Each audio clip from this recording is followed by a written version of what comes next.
Welcome to Maestro Mix Vlog. Don't forget to subscribe, click, like, and share. Welcome to Maestro Mix Vlog. Don't forget to subscribe, click, like, and share. Maria, for today's video or #04, pang-apat na luto ko na po ito mga ma'am and sir. Ihanda po natin ang ating mga ingredients. Una po kailangan po natin ng 8 pirasong saba, depende po sa availability ng ating saging. Ito po kasi ibigay ng ating kapitbahay. 3 tablespoons of baking powder, 1/2 cup of white sugar, and 2 cups of all-purpose flour and 2 cups of cornstarch. Yan po ang ating mga 2 and 3/4 or 3 cups na water. Then of course, 1 bottle of cooking oil. Ayan, balatan na po natin ang ating saging. Hindi na po natin kailangan isa-isahin. Dahil naniniwala po ako na kapag sama-sama ay kayang-kaya. Ayan. Hindi ko na po tinanggal dahil ito po talaga yung nakasanayan ko na pagbabalat ng saba kapag nagluluto po. Maliban na lang kung kakainin mo ito ng pang himagas after mong kumain ng kanin. Pwede naman po itong iulam. Alam niyo ba, paborito ito ng aking pamilya. Kahit ano pong klase ng saging, masarap po ito sa amin. Pwede na po namin itong inuulam. Kahit anong prutas, mga mangga. Yan, tinanggalan po natin ng mga samok-samok. Then, hihiwain po natin ng 3 piraso para mas madami dahil walang piraso lang po ang ating saging. So, mas dadami siya kapag 3. So, 8 times 3, 24. 24 pieces. Feeling ko tuloy, ang dami-dami ng butter mixture na ginawa ko, mga ma'am and sir. Pero di bali na lang, ipagpatuloy ko na lang ito dahil sayang ang aking naitimpla. Babawi na lamang ako sa sunod at dadamihan ko na rin ang saging. Pasensya na dahil wala kaming tanim kaya kunti lang ang saging. Actually madami pala ito. Kaya lang mahilig po kasi sa saging yung pamilya ko kada kain. Pinapartner po yung saging. And now let's do the butter mixture. Ingredients, we need 2 cups of all-purpose flour, 2 cups of cornstarch. Haluin po natin ng haluin para hindi po tayo mahirapan mamaya sa paghalo.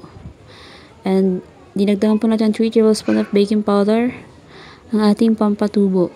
Hindi ko alam kung tutubo ba. Then 1/2 cup of white sugar, puting asukal. Haluin ang haluin.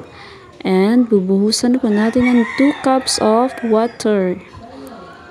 Well, depende po sa inyo yan. Pwede rin naman po na 3 cups. Haluin ng haluin. Hanggang sa ma-dissolve po ang ating mga dry ingredients or kahit yung asukal.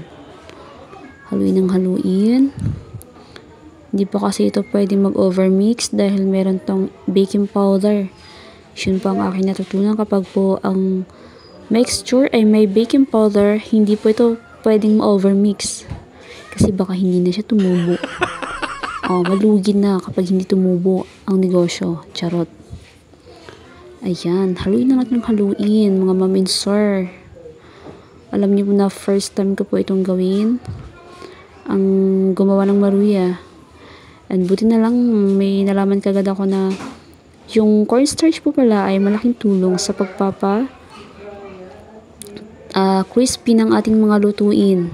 Kahit po sa fried chicken, pwede po natin gamitin ang cornstarch. Or sa hot cake. Medyo siya, kulang. Nalilito na tuloy ako kung ilalagay ko na ba yung saging o yung tubig. Dahil kitang-kita naman po na kulang sa tubig.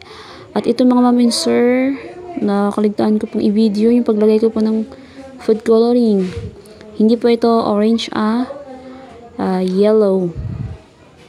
Yellow po yata ang kulay nito, kaya medyo dilaw lang po siya. At sakto naman po siya dahil dilaw din ang ating saging. Haluin natin ang haluin, durugin yung mga nabubuo. Yan. And ilalagay ko na po itong ating saba dahil ako'y natatakam na sa aking ginagawa ngayon. Sige. Haluin ang haluin para pantay-pantay po yung pagkakabalot ng butter sa ating mga saging. Ayan. O diba po, kung mapapansin ninyo, sobra po talaga yung ating butter mixture. Yan, mainit na po ang ating kawali bago ko po inilagay ang mantika. Dahil hindi po pwedeng ilagay ang mantika kapag hindi pa mainit ang kawali. Dahil magkakagulo po ang ating lulutuin kung ito ilalagyan ng mantika ang kawali nang hindi pa mainit. Ayan, nakaprepare na ang ating unang salang. 3 saging po ang aking nilagay. Tinry ko po muna ang 3 saging. Kung mapapansin nyo po, yung mga nasa gilid ay mabilis lang pong naluto. Ganon din po yung ating maruya. Napakabilis niya lang pong naluto. Ayan. Noong una nga po ay nag-aalangan po ako kung naluluto kaya yung saging na nandun sa loob dahil sa kapal ng mixture, ng butter mixture na nilagay ko po sa bawat salang. Pero dahil goods talaga, nasakto lang din talaga yung timpla ng ating butter mixture, umabot din po hanggang sa saging yung init ng mantika, kaya naman goods po yung nasa loob. Hindi po siya hilaw, saktong-sakto lang. And masarap po kainin ang maruya kapag mainit pa po. Yan. 3 din po ang pangalawang salang ko, 3 saging. Tinry ko po muna ang 3 saging. Kaso, na-observe ko po na hindi po kakasya. Nahihirapan po akong baligtarin yung maruya kapag 3. Maliit po kasi yung kawali na ginamit ko. And masyado po talagang malalaki yung saban na ginamit ko. Ayan. Nahihirapan. So, dapat 4 yung pwede kong maisalang dito, pero dahil malalaki, nahihirapan pa akong 4 na salang yung ilalagay. Yung apoy po natin dito hindi po gawin kalakas dahil mas masarap po sa maruya ang alalay lang po ang ating apoy. Kahit sa anong klaseng prituhin po, masarap po talaga kapag alalay lang yung apoy, hindi po siya overcook. Yan, tinry ko po na i-4. Kumasya naman po, pero yung 2 salang ko po ay tig 2 saging na lamang. So, mas good kung tagda 2 saging na lang talaga para hindi po sila magsiksikan sa isang kawali. Yan, tanggalin ko na po ang aking unang salang. Yan, kung titignan mo parang hilaw pa po siya. Dahil medyo light yellow pa ang iba. Pero kapag tinikman po, goods na talaga yung lasa.